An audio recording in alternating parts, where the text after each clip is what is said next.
Naitwa Kulungu au Hemedi Kulungu, ni wakili kwenye hii kesi, na leo tulikuwa na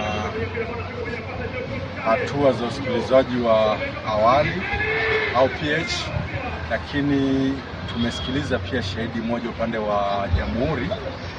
Lakini kwa sababu kesi ilipangwa mfululizo kwa siku 5 kuanzia leo tarehe 5 mpaka Ijumaa tarehe 9, kesi imepangwa kuendelea kusikilizwa tena kesho, ambao upande wa jamhuri pia wataleta mashahidi wao. Ni hivyo kuhusiana na hili shauri la leo, na tunaomba tu pia upande wa jamhuri waendelee kuleta mashahidi wao ili tumalize hili shauri, kwa sababu nilatokea mwaka 2024.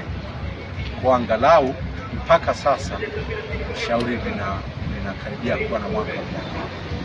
Hayo kwa leo. Mimi naitwa Askofu wa Mapinduzi Maximo Machunga Dutu, natoka Dar es Salaam kuja Singida hapa kwa ajili ya hii kesi inayonikabili.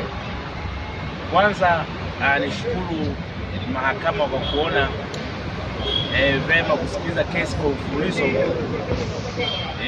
ili kuepusha usumbufu uliokuwepo mwanzoni kwamba unakuja na sisi kesi kidogo unaahirishwa unaondoka tena.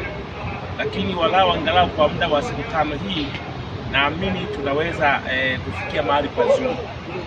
Kwa hiyo niwaalike tena wadau na watu wengi wanapenda kusikiza mambo kama haya ya kesi za uchochezi.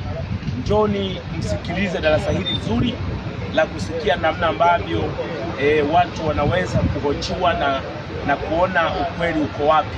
Kwa hiyo niwaalike pia mawakili, kushukuru wakili na mawakili wenzako ambao wamesimama leo, na mimi tutakote kuanzia leo na kesho, na mawakili wengine pia nawakaribisha, karibuni sana kwa ajili ya kesi muhimu ya kujua hatima ya Mwanamapinduzi. Asante.